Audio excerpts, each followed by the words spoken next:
All right. So, ladies and gentlemen, welcome to Essentially Sports. Today, we dive deep in the world of professional wrestling from our guest perspective. You already know him, but if I had to formally announce, this is how it would go. The fastest rising young prospects in professional wrestling. The man who ascertained his dominance in NXT UK and Impact Wrestling. Please welcome Rohan Raja. Wow, so much impact, my camera just moved. I was going to say, every time I do shows now, you're going to be the guy to introduce me because that's awesome.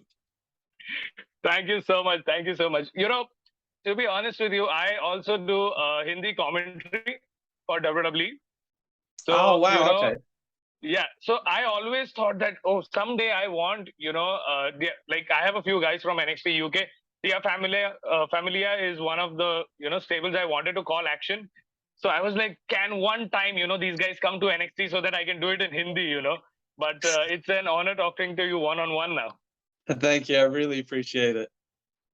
Yeah, so I'm just going to, enter straight away into what recently happened.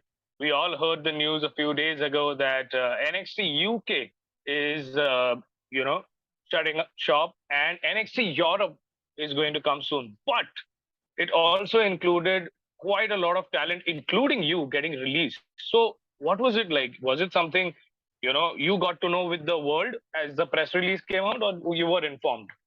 So it was something, obviously, it's something like that. You'll hear certain stuff, and something like that will never get you prepared, even though if you were, prepared leading into it, or if you weren't, there's nothing really that can kind of prepare you for that.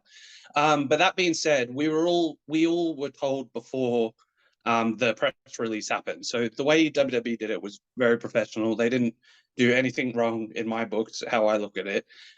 So we were all well informed, and for them to take the next step for what they want to do for this whole international NXT brand, this was what they needed to do to get to the next step. And I think in the long run, it will all make sense when it happens. But right now, obviously, it's something that it is sort of a sucky feeling. But at the same time, it's kind of like a blessing because I feel like it's elevating the whole NXT international brand. Because I think if we kept going with NXT UK, we took it to the heights it could go to. So now that we're thinking outside the box, how do we push it to that next level? Absolutely. And I see that, as soon as the press release came out, you said that you have a no compete. And then you immediately announced that you have a Canadian tour coming up now. So, how is that schedule lined up for you? What all, you're hoping to achieve in that tour? So what I wanted to do was, because pretty much the whole roster was gone from NXT UK, I was like, what am I going to do differently that everyone else isn't doing the same thing? So I've noticed a lot of the guys and girls doing a lot of dates in the UK and doing some dates in, Germany and things like that. So I was like, what's something that I can kind of go outside the box and people will be like, look what Rohan's doing. So I organized this Canadian tour that I'm doing for October. And then this hasn't announced yet, but I've got something in the works for December for the US. And then I've got another thing in the works for February for South Africa. So I kind of took it as soon as I heard about it and got the phone call, I was like, okay, what's next? What am I going to do now to build myself more of a singles superstar to, get everyone's attention and be like, oh man, look what Rohan's doing. He's traveling to Canada, he's traveling to the USA, he's traveling to South Africa, he's traveling all over the globe. So my thing is, don't sit around. Obviously, we have to wait until our non-compete is up. But my thing is, don't sit around and wait for things to come to you. Go out and chase it. So that's the mentality I have going forward. Yeah, that's really nice. And with the nations that you just mentioned, I think you are a perfect global Desi superstar. If I'm not wrong, you're of Indian origin. You were born in UK. You were raised in Australia. You trained to be a wrestler in Canada. So, you're doing it. Now you are a pro wrestler. So you're representing a heritage, At the same time, you're bringing a niche of your own. This is what I liked in NXT UK is no stereotypical Indian character. This was one cool guy. I think it was some Indian guy from the streets of London, very mean, and he was there. So I really loved that. So was that character something that you got in, or NXT WWE helped you in? So so when I first started my career, I used to go by a name as Tony Cage very, very, very early on. And then it segued into Gursinder Singh, which I was doing with Impact. And then I was doing that a little bit on the indies. And then after Impact, so the period between Impact and WWE, I was still using Gursinder Singh as my name. And I was just inserting at that point everything about myself and putting it into that character.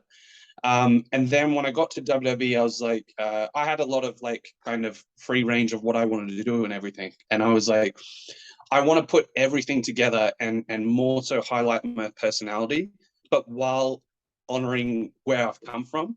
So that's why I've got like certain things, like if you see on my tights at the back, I've got, it says Raja. I've got certain things like the tiger on my pants, like some of the stuff I wear goes straight to my heritage. But then when I start talking and cutting promos, obviously my Australian accent comes out. So I just wanted to do as much as I can so people look at the character and be like, it's mostly me if people know me as a person, but it's just turned up. So I'm not like angry in real life per se, but it's like if I'm playing a bad guy character, then I'll just highlight my personality 100% to go that direction. And if I'm playing a good guy, then it's the same thing but the other way. And that's what it is like in WWE. I think it's more about the presentation. It's more about the character. So, how much did WWE help you, get better with all these things? Because the approach is quite different. So I think with one of my strong suits before getting to WWE was cutting live promos, so on the mic. So I did that at pretty much every independent show I was at. After I left Impact, I'd always get on the microphone. So that was like my strong suit. And then when I got to WWE, we're doing so many pre-tapes. So like filming with the De Familia stuff, we were doing like the penthouse stuff, we're doing the dinner scenes and that. And that was more so like I've done pre-tapes before, but that was like next level with all the camera guys and everything. I was like, wow, this is like, I remember sitting at the table scene one time with Tierman, and we were like, dude, this is literally like we're filming a movie. Like it's so weird. And I never had that before. And I feel like just doing so many of those reps just got me so confident in doing pre-tapes. And now it's like, when it comes to shooting pre-tapes or even live mics and stuff like that, it's something where I don't feel any nerves at all. I just get excitement because I'm like, oh, I want to start talking. I want to start like just showing people what I can do. And I feel like with WWE helping me with that aspect with pre-tapes, they just kind of taught me how to like, slow down in certain points of delivery. And when you're talking in a pre-tape, you can control what the atmosphere is just judging by your tone and judging by where you're looking and judging by, what you're wearing. Just the amount of control and creativity that the people that are watching, like the audience, wouldn't take all those things in, but they'll take a few of those things in. But the people that are watching behind the scenes are taking everything that we're told in. That makes sense. So it was a really good experience what I learned during WWE, and I feel like I wouldn't have got that anywhere else. That's pretty nice. And I was recently reading about you, and I figured that this entire De Familia idea was inspired from Shawn Michaels. So, what did HBK have to do with it? How was it all come about? Because was it planned when you first debuted? Because your debut, the attack, and everything, I saw it all. Yeah, so before my first match with him, I remember talking to the head writer, and he's like, yeah, we've all been talking, deciding what we want to do with you. So we've got a lot of options. He goes, one of the options that we have, and Shawn was talking about it, was pairing you with Metahan, with Tierman. And I was just like, I hadn't never met Tierman before, so I didn't know what to expect. And I was like, so what sort of like dynamic is it going to be? And they're like, it's kind of going to be like a mafia type vibe. your guys, like you can wear all your like fancy suits, but you can keep a lot of your heritage whilst doing that. I was like, oh, that's pretty cool. And then when we had another meeting, we were told with Shawn, like he looked at the both of us and saw like a good dynamic as a tag team, and then he came up. It was his idea as well to add in Charlie Dempsey, William Regal's son. So he just felt like it was kind of almost like a shield aspect because each character is so different. But then when you put them all together, it's like you create something unique. And I think that's what they were going with, because now even looking back and looking at our presentation, it was like you look at us three as individually and you're like, well, they're three different, characters.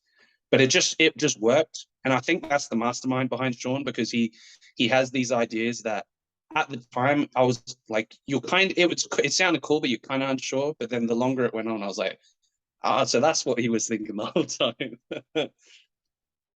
So that's really nice to know, because this is a man who has been a part of innumerable storylines that have that are still there in our minds. So getting it from his mind and you guys actually doing it, it's like him giving you a baby and make something of it. Yeah, because he even said, like, even if you listen to some of his interviews, and he would tell all of us multiple times that NXT UK was his baby. Like he loved NXT UK, and he was so heavily involved in it. And I feel like that's what, when you watch the brand, you can kind of feel that, because there's someone in such a high position that cares about it, that he was so involved in everything, and all of his ideas is just it's something that I've never witnessed before, because he thinks like when some people are looking at something, they're like, oh, why did they do this week? But he's thinking about in a year advance or 6 months in ahead, and be like, the reason we're doing this is because it affects what happens in 6 months. So it's like, if you piece it all together, you can kind of like start to see it, and you're like, man, this guy's like, he's just too smart. Yeah, no doubt he is. No doubt. So, Shawn Michaels, one half of DX, have you ever had any chance of interacting with Triple H, considering, most of the time last year he was out? Yeah, so when it came to NXT UK, I didn't get a chance to physically do anything with him. But when I first was signing, he was kind of in the process of when I had to sign the papers and where I was going to end up. So I did have that little bit there, but for my time in the UK and with NXT UK, it was mostly Shawn. All right. So I heard that you pretty much had a choice. You could end up like in NXT US or NXT UK. So why NXT UK over something that was already established there in the United States? So I feel like I was kind of, when I was looking at it from an outside perspective, I was like, what's the difference with the NXT UK and the US branch? And then the way the technical wrestling is second to none down here. And then even when you're at the performance center, like the technical ability of all these guys is really class, even though they won't showcase it all the time, like every week, but you see it all when you're at the performance center. And I was hearing about this thing, and I was like, I kind of want to take my in-ring stuff to a next level as well, whilst developing myself as a star with WWE. And I said it would be cool if I would go to the UK instead, spend a little bit of time there, then go to the US. So that was my mind frame about it. And yeah, they must have spoke about it among themselves as well. And then the next thing you know, I was starting at the UK. Actually, it was pretty nice to see. It was something very fresh, and I think for Indian fans, it would go like, oh my God, he should have been here. It telecasts in India, so it was that, because you, like I said earlier, your character was something that any modern Indian would resonate with. you know like I could easily understand your name is realistic, and it was pretty, as a Indian, I can say that, yeah, I can vouch for that guy. So it was pretty cool. Speaking of NXT UK, you competed for the NXT UK tag team titles twice, and both times there were other teams involved in it, not one-on-one tag team. So, was there any plan for you guys to be champions at any point of time? So yeah, there was talks about that, and I feel like if the brand didn't come to a close when it did, I think we would have had the titles. I don't obviously in wrestling everything changes, but yeah, that's what we were told. So that was coming. But it was still cool to be able to compete for the titles, and like both those tag title matches we had were really really great, and me and TMN had a really good time with the one with Briggs and Jensen at the end. How we were the final two teams, like that was really good, and I feel like towards the end of the tapings here, the crowd was like more crowd was coming back because they were letting more people in because of the whole they were getting quite strict still with the COVID. I feel like that was one of the matches where the crowd was like, you were like, oh man, this is like NXT UK pre-COVID, the way the crowds, how hot they were. So yeah, it was, even looking back, it is a bit like sort of unfortunate that's not going to happen. But saying that, there is something bigger in the works with Europe, so that's going to be that times 10 in different cities around Europe. So that's pretty cool. Absolutely, that's what I was going to say. That NXT Europe is going to come. But before that arrives, you already have some exciting plans in motion. I want to ask, what does Rohan Raja bring to the world of pro wrestling? What do you have a message for all the pro wrestlers and promoters out there? So I think just if you look at me as a wrestler, there is only, so I've got this slogan that I say, I am the one of one. And I truly believe that there's only one of me in the world. And with my background, I think in professional wrestling, no one has the background that I have, let alone even outside of the professional wrestling industry. And then the styles that I bring, depends the roles that I'm doing, but the styles I can bring, like if a lot of people, they would have witnessed it watching me in the independents in Canada, but like I'm a really good technical wrestler. Whereas when I was coming here, I started to do more powerhouse sort of stuff because I gained a lot of size here. But then I can also, can be quite flashy in the ring and do a little bit more of high flying stuff. So I kind of now start to say that I'm a hybrid because I can adapt well. Plus, saying that, I really think that I have that charisma to elevate to the next level. And I feel like in wrestling, yeah, it's good if you can wrestle. Yeah, it's good if you've got a good marketability, but you need to know how to speak. And, Stone Cold Steve Austin was like one of the guys that said, if you don't know how to talk, you won't go far in this business. You might, make a name somewhere, but you won't get the superstar name that you can if you can handle yourself on the mic. So I feel like I can bring those three things, and they're the three main things. I can bring that around the world. So like if promoters are watching, those are the three things that matter. So definitely think I'll be a good part of a team wherever it may be. Awesome, that's nice. We just hope to see you in action as soon as possible. But before we conclude everything, we have a I Think series. And in this I Think series, I will give you a few names, and you have to tell us what you think of them. Okay. Like a one-word answer, or do I like a No, sentence? it's like whatever you feel, whatever you think of them. It can be one word. If you have more to express, you can say it. Okay, cool. So, yeah. So I'll just start with Triple H. Superstar. He's transcended sports in wrestling. I'd say that. All right. Fit Finlay. Fit Finlay. So to me, I think he's one of the most underrated guys. But he does get so much respect from everyone. I feel like the fans now are catching on how good he was. But the main thing for me is underrated. He is like he's one of the best. All right. William Regal. Mastermind. He's the only guy that has his brain. He is, when it becomes behind the scene, his psychology and the way he understands wrestling is second to none. He's just class. Awesome. There's one more name, Robbie Brookside. Robbie Brookside. So He's someone I really wanted to work with more. I've met him because he used to be a coach down here too at Yeah. the UK Performance Center. From what I've seen, really like a really great coach. I feel like his coaching ability needs to.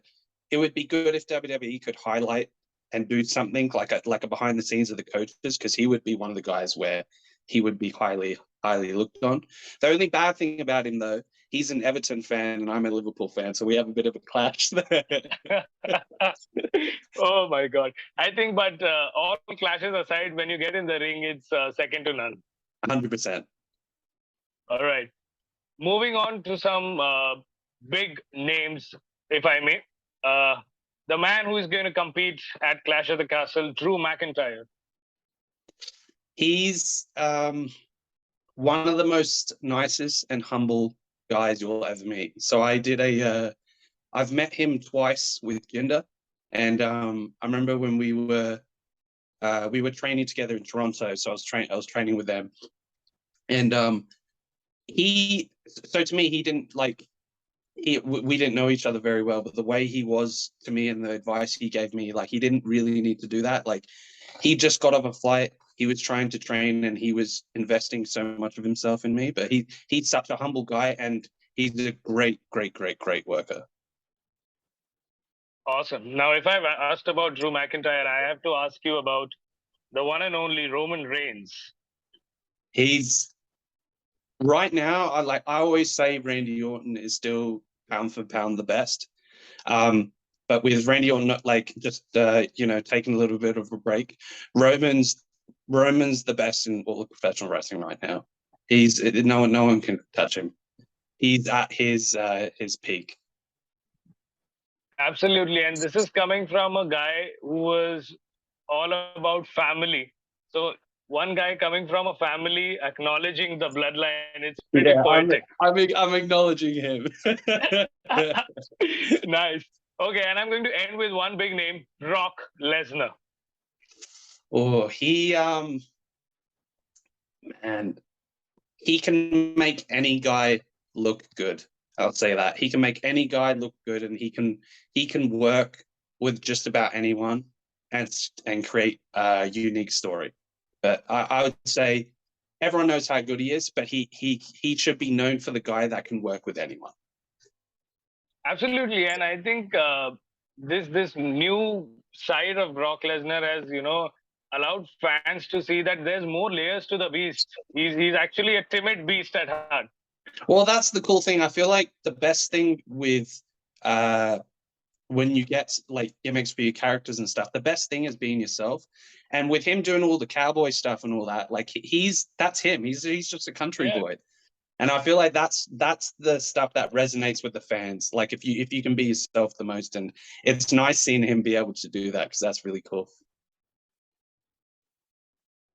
Absolutely, it is cool, and it was cool having you here, having this chat, Rohan. Thank you so much for coming on board and doing this with us. We want to have you back soon. So once you are done with that busy schedule of Canada, please let us know, and we'll do this again. Yeah, for sure. I love doing interviews and everything, and this has been a good talk. I really enjoyed it. So I'll definitely come back. Yeah. Thank you so much. I'll see you around. Bye. Thank you.